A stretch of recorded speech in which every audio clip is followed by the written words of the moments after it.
Hello and welcome back to my show. My name is Hussein Sbeiti. In today's episode, we're going to be talking about patriarchy and Islam, so stay tuned. I hear a lot of women say patriarchy is evil, patriarchy is this, patriarchy is that. There's always hate towards patriarchy. And those same women, they call themselves Muslims. Those two things cannot coexist. You cannot be a Muslim and you're against patriarchy, and I'll explain to you exactly why. Islam is a patriarchal design. Islam is a patriarchal system. That's what the Quran is, that's what Islam is. With Islam, men are the rulers, men are the ones that rule. Women are supposed to be protected, women are to be taken care of. That's how Islam is.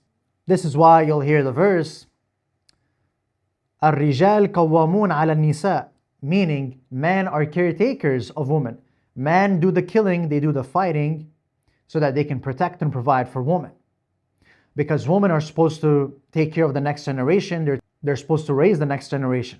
That's how you have a thriving society. That's how humans don't go extinct, is by women taking care of the children and bearing children.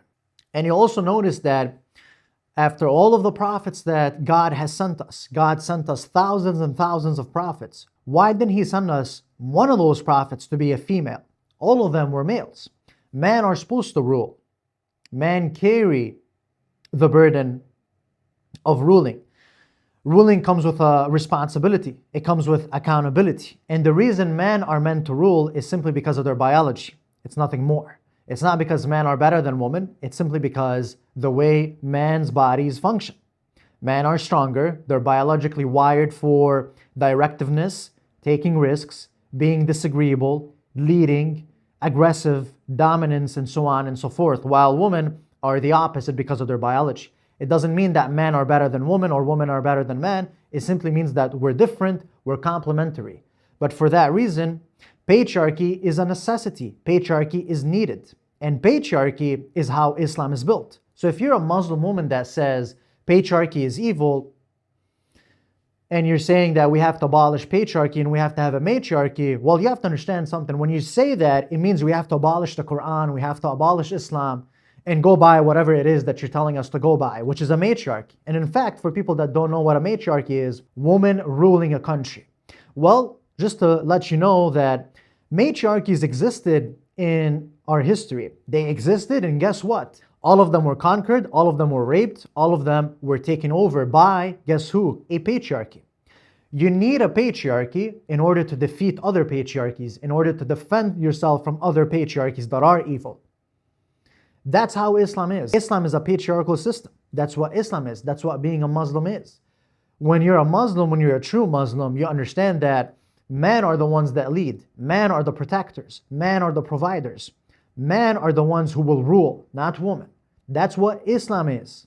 In Judaism, the woman is the one that works and takes care of the children. Guess what the men do? They just study the Torah. That's what they do. You can go ahead and search this up. There's videos of a man who's going around cities in the US that are only for Jews, and he's asking around these Jews, what do you guys do for work? He's asking the man, what do you guys do for work? The Jewish man. And they say, we don't work. Our women work. She works and she takes care of the children. We just study the Torah all day long. That's what they do. And the way they live is, we, our taxpayers, are going to them. So we're paying for their lives. We're paying for their expenses, for their food, for everything. Now with Christianity, Christians, the way it's cultured today with Christians is they go 50-50. The woman pays half, the man pays half.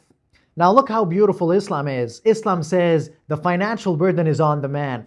You got to pay 100% of everything. And the woman, you can relax and take care of yourself.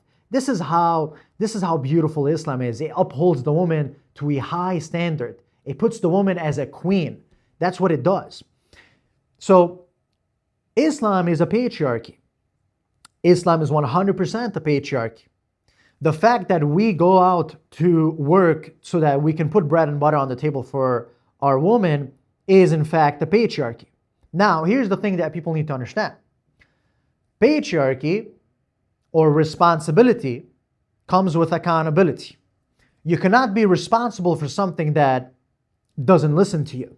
I can't be responsible for someone or something that doesn't listen to me. For example, If I'm driving a car and I crash the car, I will be responsible and held accountable because I'm the one who crashed the car. I am the one navigating the steering wheel left and right, and I crashed it. So I will take responsibility for that.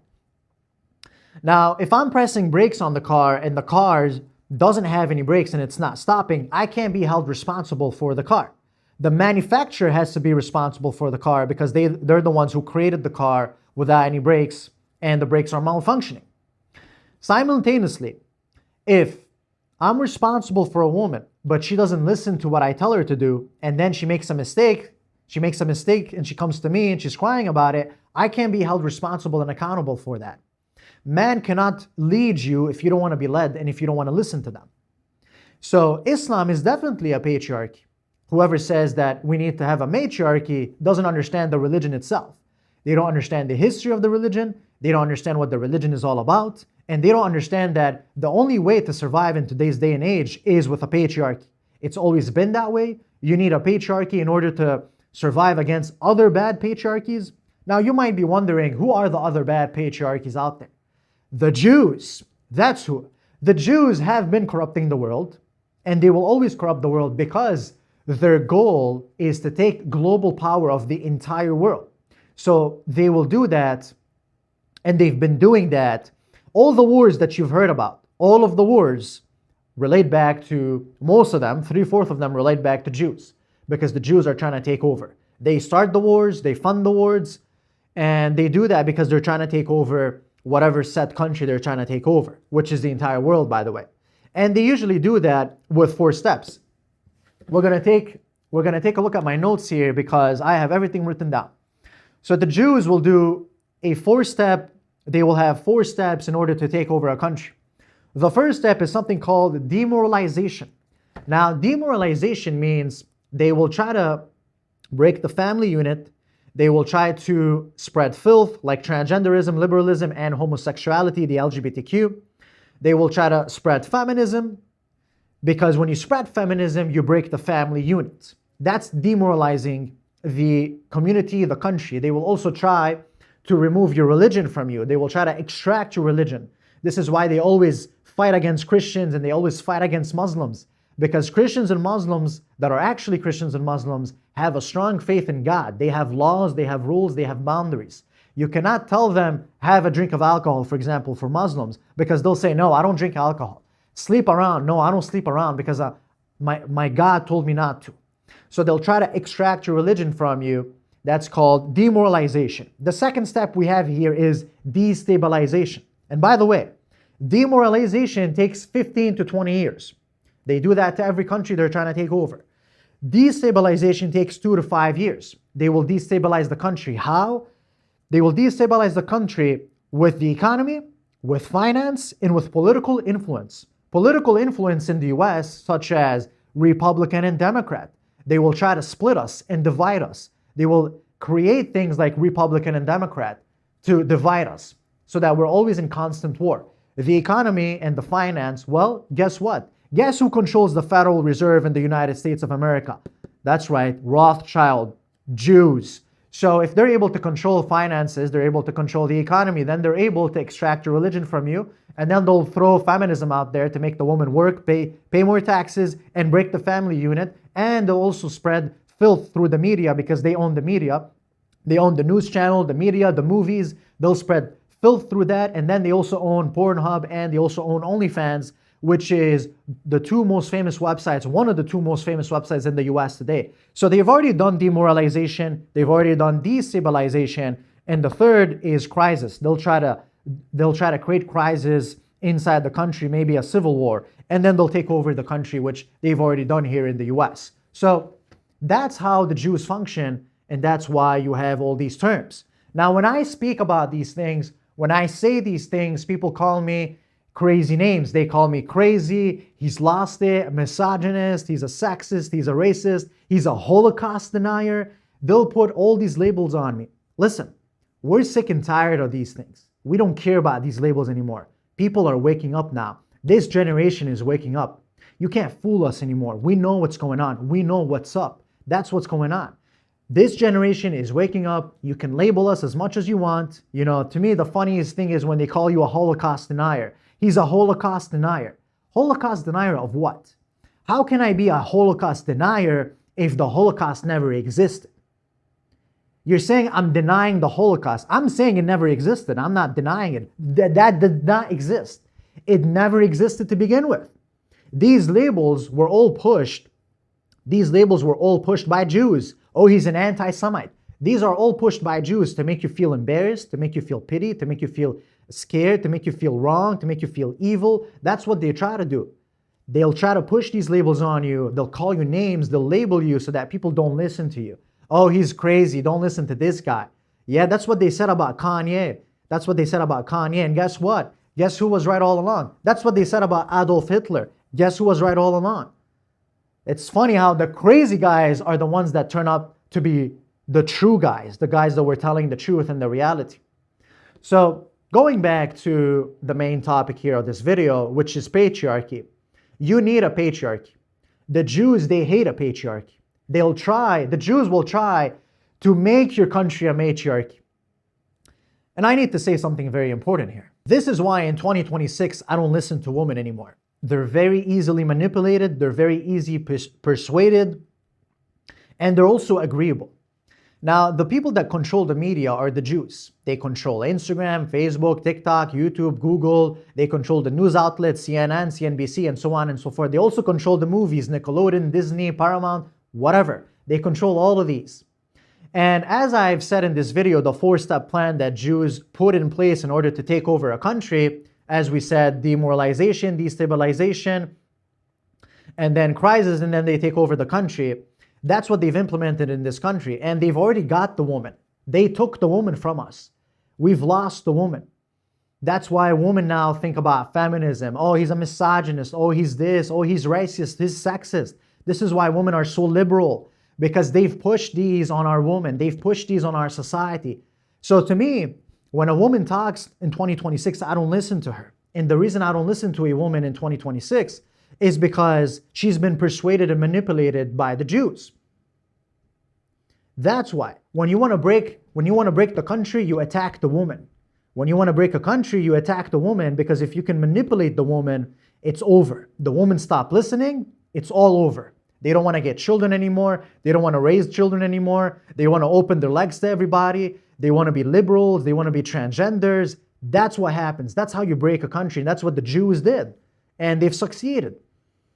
They've succeeded. They will call you crazy. They've succeeded. And if you talk to a feminist today, you'll see how manipulated she is into the idea of feminism. No, feminism is equal rights. We need feminism.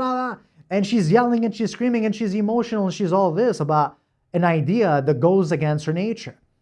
An idea that she's not even going to like. An idea that when she's 30 and she's single and she wants to get married and no man wants her, she's going to regret her choices because she's been manipulated and influenced by the Jews. That's why. That's the problem that we have today. And in 2026, if you're trying to get married, you really have to look at a woman and you have to look at her mentality. Did the Jews take her? Is she still on the right side of history, or did the Jews take her? Which one is it? Is she still obeying God? Is she still following her religion, or did the Jews take her? You know, there's only two sides of history. It's either the Jews or Hitler. Which one is she with? Is she with the Jews? Forget about her. If she's with Hitler, great. That's a good woman. You know, she's still tied to her religion. She's still understanding how to follow her religion. She's still a traditional woman, a woman that understands herself and understands her nature. If she's with the Jews, forget about it. She's going to cause you headaches and she's just going to cause you problems. You know, we'll let the Jews for the Jews. If you're a guy who's with the Jews, then you deserve a girl that's with the Jews. That's that. We've lost a lot of people, but it's time to wake up. And I'm waking you up. This is why I'm making this video. I'm trying to wake you up. I'm trying to wake you up. You got to wake up. Sunnis are brothers to us, Shias. You guys are brothers to us. You guys are brothers and sisters. We love our Sunni brothers and sisters. We love our Christian brothers and sisters. We are all together. Sure, we have our differences. We disagree here and there, but it's fine. I disagree with my friends on a lot, but we're still friends. I still love my friends. That's the relationship you need to have with everyone. You can love each other even though you disagree with them. We disagree on a couple of things here and there, that's fine. We still love each other. It's us against the Jews. You guys have to wake up. We all have the common enemy. We all have the same common enemy, the Jews. You guys have to wake up. The Jews have been spreading filth. They've been spreading propaganda. They've been spreading evilness. And you guys need to wake up. It's time we wake up. It's 2026. It's time we unite. We put our hands together. Shias, Sunnis, Christians, all of us together. That's how it is. You guys need to wake up. And here's why a lot of people ask me a question. A lot of people ask me the question of, can we unite with Jews? Well, here's the problem with uniting with Jews. The problem isn't can we unite with Jews, it's can Jews unite with us? That's the bigger question. Because if you look at the Talmud, which is one of the scriptures that Jews follow, Judaism, it's called the Talmud. And if you look into the Talmud, there's a term in the Talmud called goyim. You've probably heard it. Goyim means non-Jew. So 3/4 of the world is a goyim. I am a goyim, you're a goyim, everybody's a goyim. You know, we're all nigga goyims. That's what it is. So what you have to understand is this. A goyim, which is a non-Jew, they can be lied to and they can be killed. And if you eat with a goyim, it is equivalent as eating with a dog. There's a lot of rules on goyims. A 3-year-old goyim can be penetrated, which means they legalize pedophilia.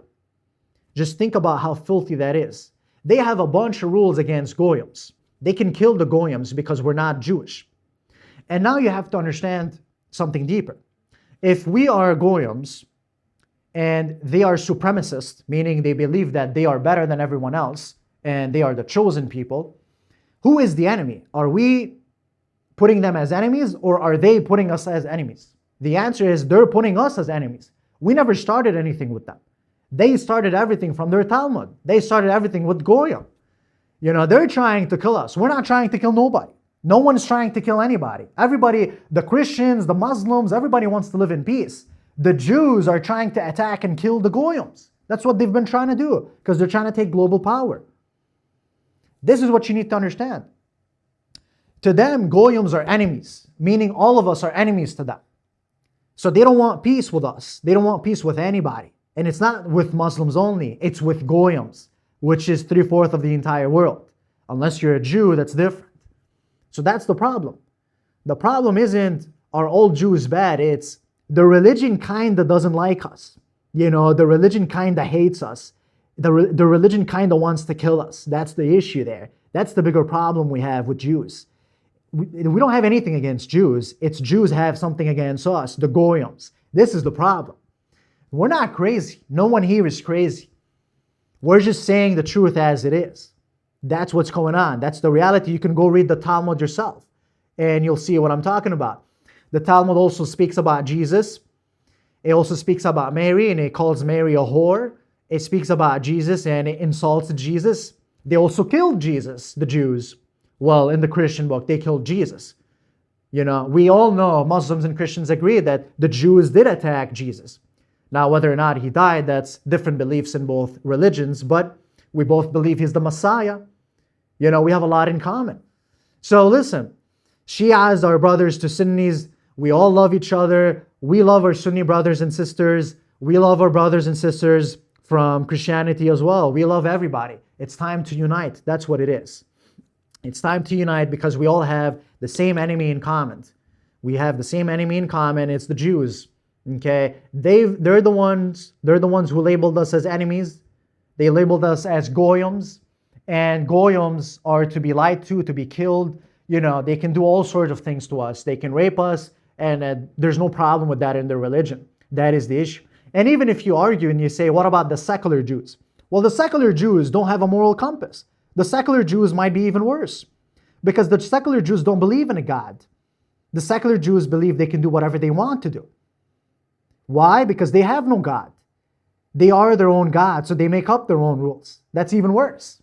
So can we really be friends with Jews? The question is, can Jews be friends with us? That's the question that we need to ask the Jews. Do you guys actually like us? Do you guys have anything against us? Well, why is it that your religion says so and so? I don't know. You know, you guys are calling us anti-Semites. I believe that you guys are anti-human. You guys are anti-goyim.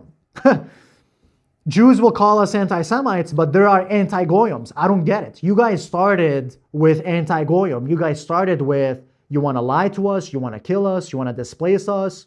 You know, you can have sex with a 3-year-old, is what the Talmud says. They can do that to a goyim, and they're not held responsible and accountable for that. The 3-year-old is to be held accountable and responsible for that. That's why Jeffrey Epstein, does all these things on his island, and they're all justified. This is why Israel justifies everything they're doing, because their Talmud says so, you know? And it's funny to me, because they go around and they do all these crimes. They go around and they do all these crimes, and no one tells them anything. But if anybody else does the crimes, it's a crime. It's a contradiction, it's hypocrisy, but you know, what can we do about it? We're just goyim, right? We're just goyims. We're good goyims just going on and living our lives, and they control the world. So what can we do about it? You know, I'm spreading awareness. I'm just telling you what the history book says. I'm not saying anything new. I'm just telling you what the book says. You know, and that's just the way it is.